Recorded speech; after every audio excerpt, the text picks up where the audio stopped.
اعوذ باللہ من الشیطان الرجیم بسم اللہ الرحمن الرحیم رب اشرح لی صدری ویسر لی امری واحلل عقدۃ من لسانی یفقہوا قولی رب زدنی علما۔ السلام علیکم ورحمۃ اللہ وبرکاتہ۔ بہنوں، بھائیوں اور بزرگوں، یا ایھا الذین آمنوا اذا نودی للصلاۃ من یوم الجمعۃ فاسعوا الی ذکر اللہ وذروا البیع ذالکم خیر لکم ان کنتم تعلمون۔ ترجمہ ہے، اے لوگو جو ایمان لائے ہو، جب پکارا جائے تمہیں جمعے کے دن نماز کے لیے تو اللہ کے ذکر کی طرف دوڑو اور خرید و فروخت ترک کر دو، یہ تمہارے لیے زیادہ بہتر ہے اگر تم جانو۔ فَإِذَا قُضِيَتِ الصَّلَاةُ فَانتَشِرُوا فِي الْأَرْضِ وَابْتَغُوا مِنْ فَضْلِ اللَّهِ وَاذْكُرُوا اللَّهَ كَثِيرًا لَعَلَّكُمْ تُفْلِحُونَ۔ پھر جب نماز پوری ہو جائے تو زمین میں پھیل جاؤ اور اللہ کا فضل تلاش کرو اور اللہ کو کثرت سے یاد کرتے رہو، شاید کہ تمہیں فلاح نصیب ہو جائے۔ وَإِذَا رَأَوْا تِجَارَةً أَوْ لَهْوًا انفَضُّوا إِلَيْهَا وَتَرَكُوكَ قَائِمًا۔ اور جب انہوں نے تجارت اور کھیل تماشا ہوتے دیکھا تو اس کی طرف لپک گئے اور تمہیں اکیلے ہی کھڑا چھوڑ دیا۔ قُلْ مَا عِندِ اللَّهِ خَيْرٌ مِّنَ اللَّهْوِ وَمِنَ التِّجَارَةِ وَاللَّهُ خَيْرُ الرَّازِقِينَ۔ ان سے کہو، جو کچھ اللہ کے پاس ہے وہ کھیل تماشے اور تجارت سے بہتر ہے، اور اللہ سب سے بہتر رزق دینے والا ہے۔ احادیث مسند احمد، بخاری، مسلم، ابو داود، ترمذی، نسائی۔ اور حضرت ابو ہریرہ کی روایت ہے کہ رسول اللہ صلی اللہ علیہ وسلم نے فرمایا، جمعہ کے روز ملائکہ ہر آنے والے کا نام اس کی آمد کی ترتیب کے ساتھ لکھتے جاتے ہیں۔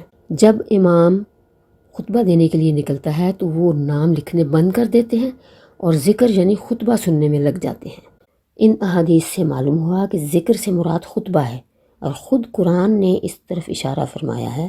پہلے فرمایا فَاسْعَوْا إِلَىٰ ذِكْرِ اللَّهِ، خدا کے ذکر کی طرف دوڑو، اور پھر آگے چل کر فرمایا فَإِذَا قُضِيَتِ الصَّلَاةُ فَانتَشِرُوا فِي الْأَرْضِ، جب نماز پوری ہو جائے تو زمین میں پھیل جاؤ۔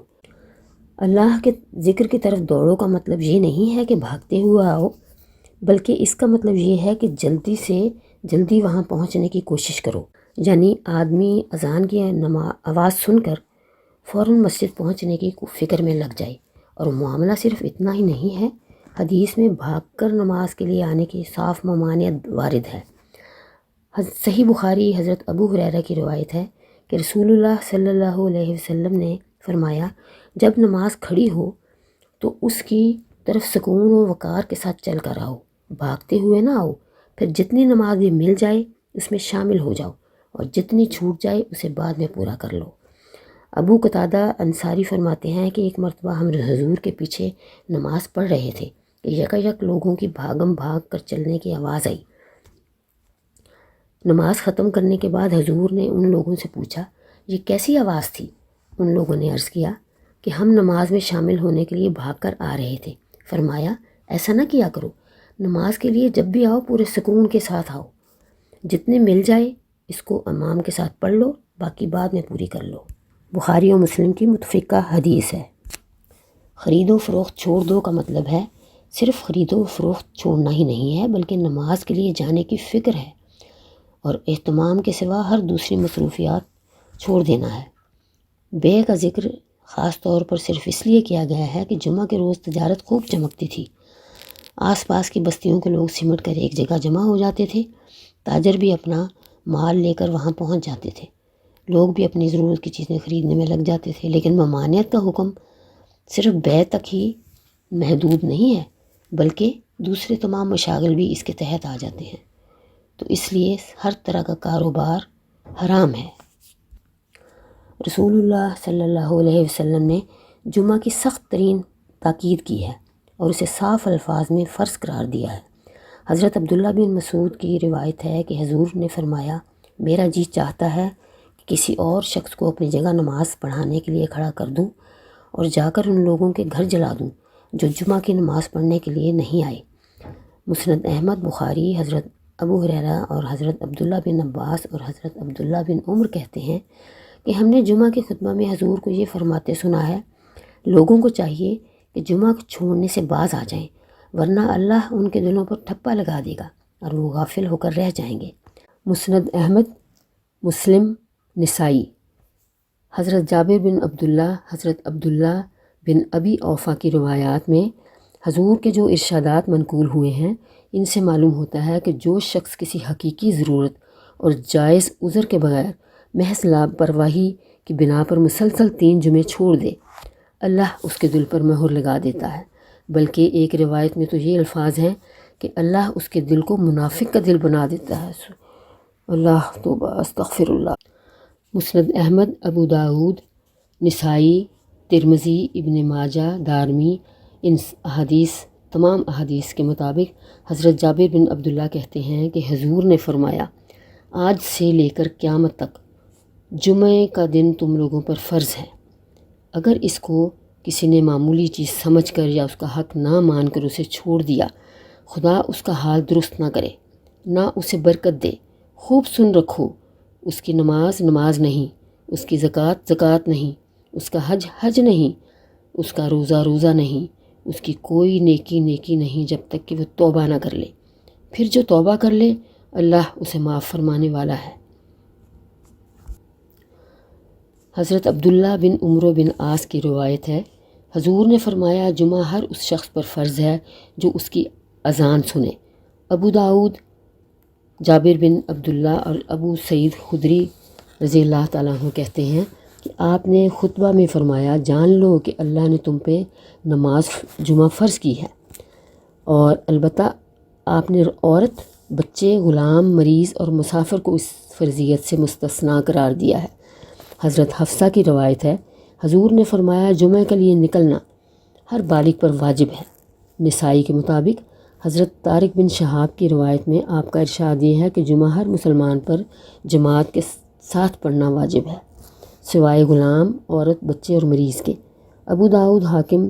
حضرت جابر بن عبداللہ کی روایت ہے، آپ کے الفاظ یہ ہیں کہ جو شخص اللہ اور روز آخرت پر ایمان رکھتا ہو اس پر جمعہ فرض ہے۔ پھر فرمایا کہ جب نماز پوری ہو جائے تو زمین میں پھیل جاؤ اور اللہ کا فضل تلاش کرو۔ اس کا مطلب یہ نہیں کہ جمعہ کی نماز کے بعد زمین میں پھیل جانا اور تلاش رزق کی دوڑ دھوپ میں لگ جانا ضروری ہے، بلکہ یہ ارشاد اجازت کے معنی میں ہے، چونکہ جمعہ کی اذان سن کر سب کاروبار چھوڑ دینے کا حکم دیا گیا تھا، اس لیے فرمایا گیا کہ نماز ختم ہو جانے کے بعد تمہیں اجازت ہے کہ منتشر ہو جاؤ اور اپنے جو کاروبار کرنا ہے وہ چاہو کرو اور چاہے نہ کرو، یہ آپ کی مرضی ہے۔ اس کا مطلب ہے کہ اپنے کاروبار میں لگ جاؤ یا نہ لگ جاؤ، لیکن اللہ تعالیٰ کو چپکے چپکے یاد کرتے رہو۔ اللہ تعالیٰ کو بھولو نہیں، بلکہ ہر حال میں اس کو یاد رکھو اور اس کا ذکر کرتے رہو۔ پھر فرمایا کہ وہ کھیل تماشے کی طرف لگ گئے اور تمہیں اکیلا چھوڑ دیا۔ یہ وہ واقعہ ہے کہ جس کی وجہ سے اوپر کی آیات میں جمعہ کے احکام ارشاد فرمائے گئے تھے۔ اس کا قصہ جو حدیث میں ہے وہ حضرت جابر بن عبداللہ، حضرت عبداللہ بن عباس، حضرت ابو ہریرہ، حضرت ابو مالک اور حسن بصری، ابن زید قتادہ وغیرہ سے منقول ہوا ہے۔ یہ ہے کہ مدینہ طیبہ میں شام سے ایک تجارتی قافلہ عین نماز جمعہ کے وقت آیا اور انہوں نے ڈھول تاشے بجانے شروع کر دیے تاکہ بستی کے لوگوں کو ان کی آمد کی اطلاع ہو جائے۔ رسول اکرم صلی اللہ علیہ وسلم اس وقت خطبہ ارشاد فرما رہے تھے۔ ڈھول تاشوں کی آوازیں سن کر لوگ بے چین ہو گئے اور 12 آدمیوں کے سوا باقی سب بقیع کی طرف دوڑ گئے جہاں قافلہ اترا ہوا تھا۔ اس قصے کی سب سے معتبر روایت حضرت جابر بن عبداللہ کی ہے، جسے امام احمد، بخاری، مسلم اور ترمذی کی ہدایت سے لیا گیا ہے۔ اس میں بیان کیا گیا ہے کہ جب لوگ اس سے نکل کر چلے گئے اور صرف 12 اصحاب باقی رہ گئے تو ان کو خطاب کر کے حضور نے فرمایا، اگر تم سب چلے جاتے، ایک بھی باقی نہ رہتا تو یہ وادی آگ سے بہہ نکلتی۔ اللہ اکبر۔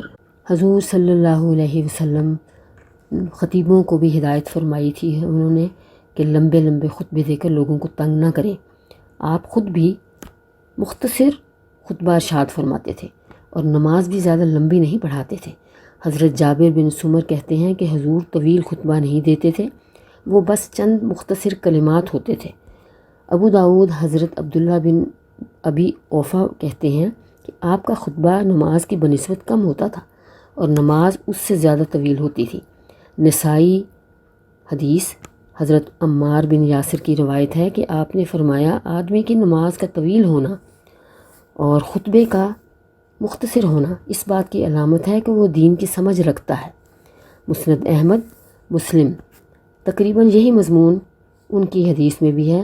حضرت عبداللہ بن مسعود سے نقل کیا گیا ہے۔ ان کتابوں سے اور ان باتوں سے اندازہ ہوتا ہے کہ حضور نے کس طرح لوگوں کو جمعہ کے آداب سکھائے اور یہاں تک کہ اس نماز کی وہ شان قائم ہوئی جس کی نظیر دنیا کی کسی قوم کی اجتماعی عبادت میں نہیں پائی جاتی۔ ایسی منظم اور ایسی با حیا اور ایسی با برکت یہ جماعت ہوتی ہے نماز کی۔ تو میرے عزیز بھائیوں، آپ جمعہ کبھی بھی رد نہ کیجیے، اس کو ضرور پڑھیے۔ کوشش کیجیے کہ آپ ہر جمعے کو مسجد میں جا کر جمعہ کی نماز ادا کریں، یہ حضور کا حکم ہے۔ اجازت دیجیے، اللہ حافظ۔